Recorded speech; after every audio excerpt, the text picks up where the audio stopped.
From the very beginning, my spiteful mother-in-law mocked me, dismissing me as nothing more than a decorative companion, essentially a trophy wife, during her own anniversary celebration. She even cruelly referenced my heartbreaking pregnancy loss in front of everyone, leaving me completely staggered and humiliated. To everyone's astonishment, her husband confronted her in a public setting, and now she's suffering the consequences of her own venomous actions.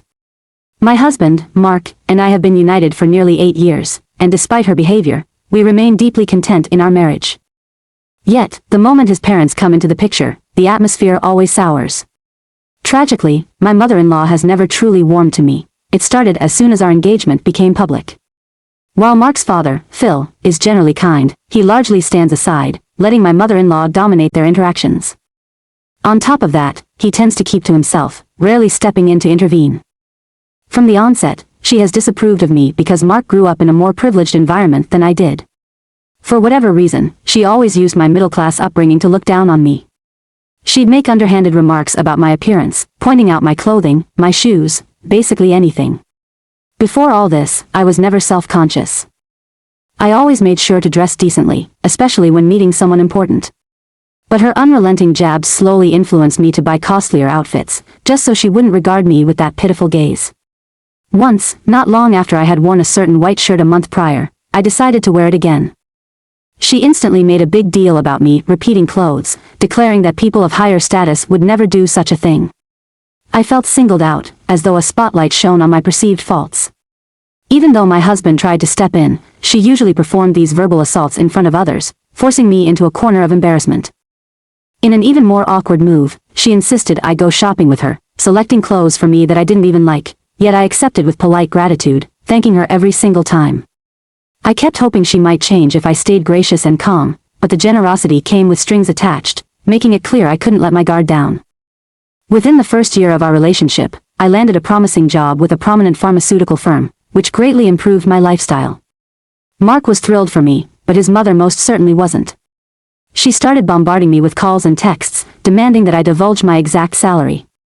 Her twisted logic was that females and their families should never out-earn the men. It was insulting, and I pointed out that, considering my field, would likely earn even more than Mark eventually. Then she began asserting that I could continue with my career if I so chose, but the moment we got married, I'd have to quit, apparently to prevent relatives from gossiping that Mark couldn't provide. The absurdity was shocking, as though we were still living in a bygone era. Mark, on the other hand, had no issues with my job or my success. I decided to share the situation directly with him, explaining that his mother's pestering and texts were making me uncomfortable. Furious, he confronted her. Although I don't know precisely how that conversation went, she called me afterward in a rage, accusing me of sabotaging her bond with her son. She labeled me the devil incarnate and declared she would never let Mark marry someone like me. Her demand was that I disappear from his life entirely. I hung up, blocked her, and realized that I was incredibly tired of her toxicity. It was our first major red flag. Of course, Mark and I stayed together, but her outburst left me wondering what kind of upbringing he'd had to endure. Over the years, I couldn't completely dodge her presence. There were multiple family events where both Mark and I had to appear, and she'd inevitably be present. At such gatherings, she would act as though I was invisible. As a specific example, if we arrived at one of Mark's cousins' birthday parties, everyone greeted us, but my mother-in-law would race right over to Mark to shower him with affection and questions about his day. If Mark tried to steer the dialogue to include me, she'd survey the room, feigning disinterest, and promptly shift the conversation away. Gradually, I noticed a pattern. Whenever he was around, she'd whine about her health problems, insisting she was aging, frail, and at risk of suddenly passing away. She used this dramatic performance to guilt-trip Mark, even though she was in fine shape. It was deeply unsettling to watch her tug at her own son's emotions like that. When Mark finally popped the question after a lengthy courtship, he invited everyone to our engagement festivity. My parents and grandparents were elated, but his parents showed little excitement. She arrived wearing an overt scowl. The second she spotted my engagement ring, her irritation became even more evident. She began chastising Mark for buying me a ring bigger than hers from Phil, persistently complaining that her son had never done anything special for her. Meanwhile, he was apparently doing everything for this poor girl. Her use of poor girl infuriated me.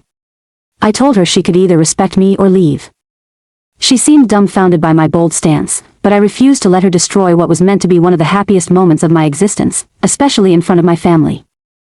Phil ushered her outside as she loudly beseeched Mark, who backed me up the entire time.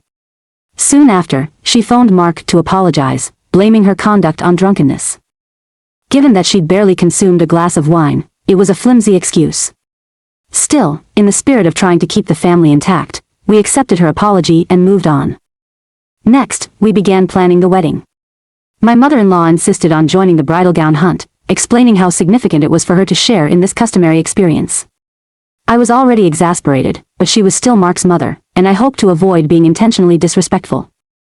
I warned my own mother and cousin beforehand to brace themselves in case she caused trouble. And right on cue, she criticized my dress choices. She sneered that sophisticated brides don't wear heavy lace. She demanded a more conventional white dress, but I outright declined. My mom swiftly put her in her place, telling her I wasn't her daughter, so she shouldn't try to impose her style choices on me. My mother-in-law, obviously irritated, sulked in the corner, arms folded like a petulant child. Despite her negativity, I ultimately found my dream dress and settled on it.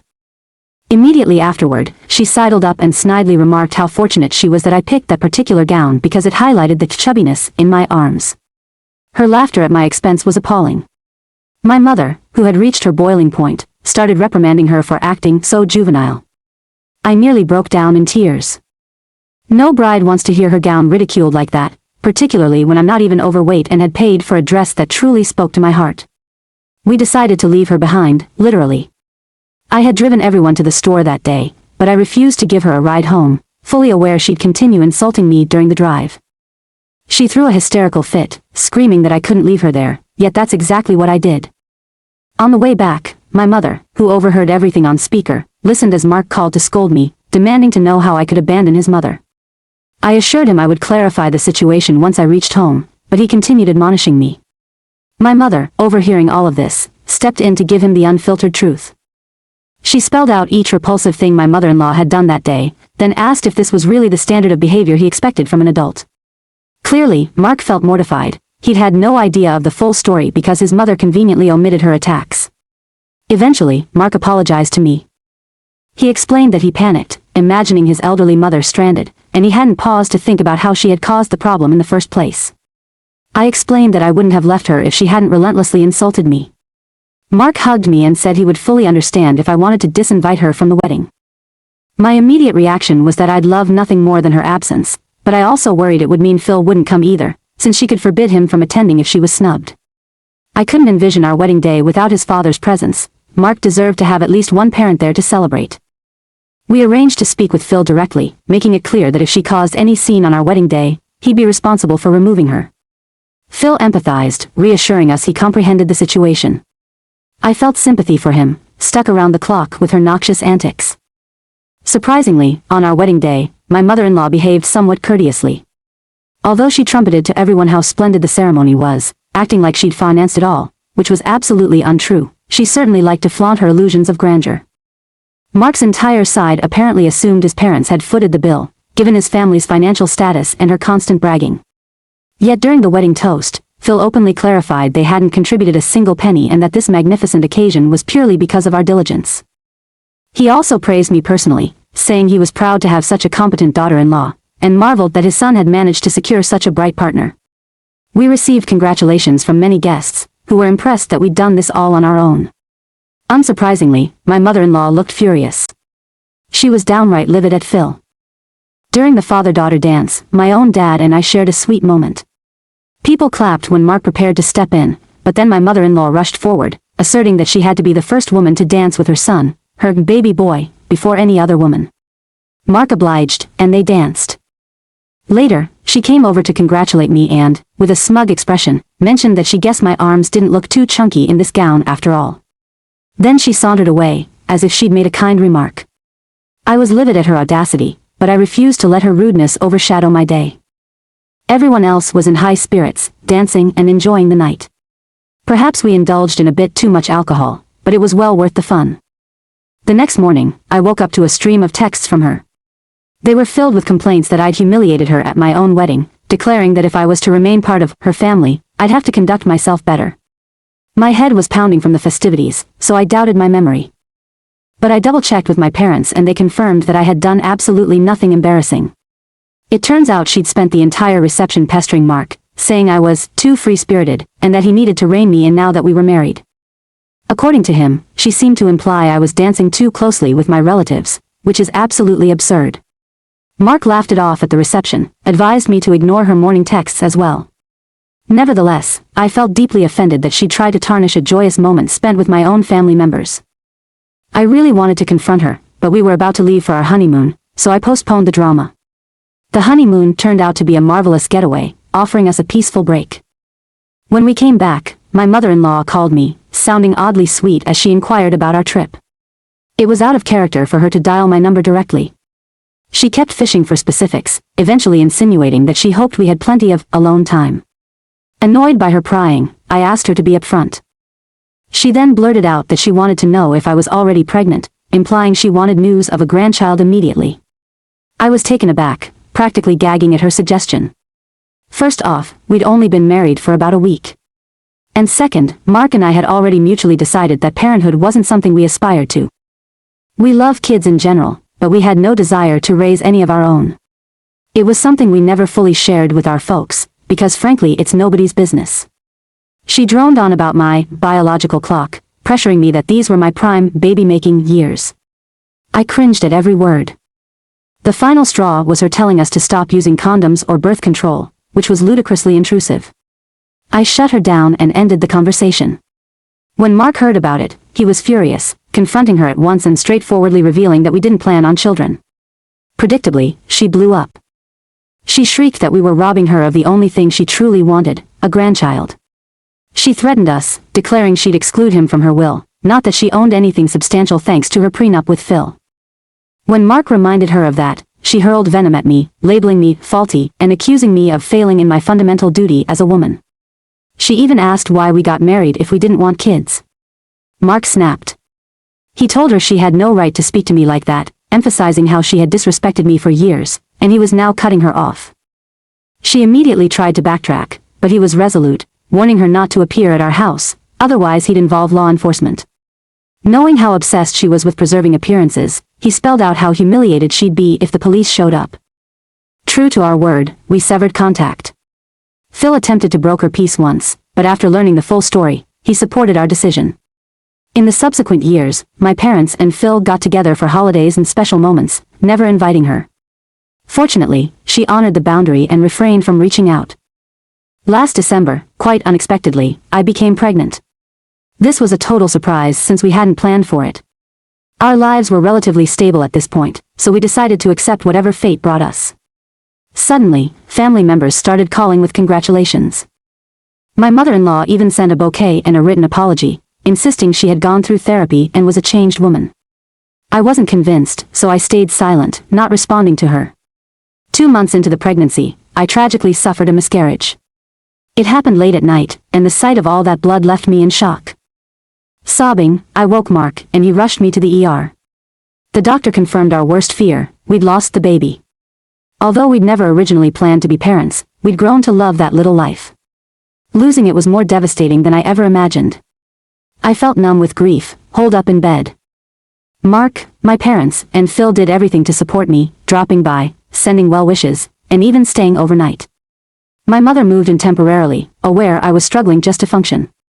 The agony of loss lingered, and I spent many nights tearful and despondent. Mark was my fortress of support. Slowly, I emerged from this darkness. About a week ago, Phil invited us to celebrate his and my mother-in-law's 25th wedding anniversary, a grand milestone for their family. Mark and I were reluctant, knowing the loss of our baby was still fresh and that the subject might surface repeatedly. We simply didn't want to relive the most traumatizing day of our lives by discussing it. Yet Phil earnestly pleaded, hoping we'd at least take a relaxing evening off. Reluctantly, we agreed. This event would be our first time seeing my mother-in-law face to face in years. My emotional strength wasn't at its peak, so I tried not to dwell on potential drama. She greeted Mark warmly, practically leaping on him for a hug, but gave me an icy reception. I quickly found a seat, letting Mark deal with her. Later, at the dinner table, everyone was sharing positive updates and talking about how life was unfolding for them. One of Mark's cousins revealed she was pregnant. The entire group offered their congratulations.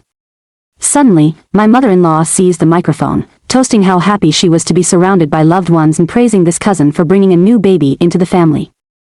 Then, she dropped her voice ominously, remarking that some people take the lives of children instead of carrying them to term.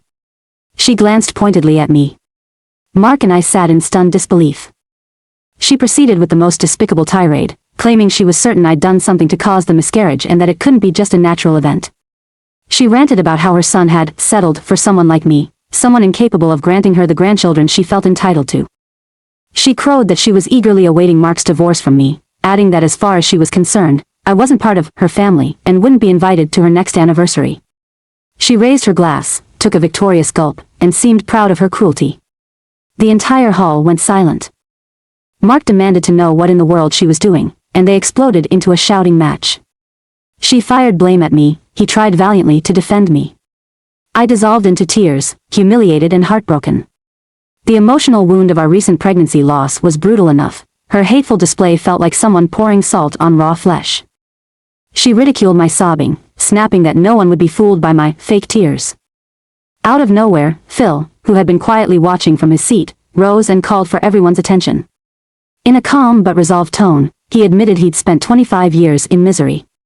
He said that this night's debacle was the final push he needed to acknowledge that he couldn't continue living like this. Then he looked at his wife, who stared back, mystified.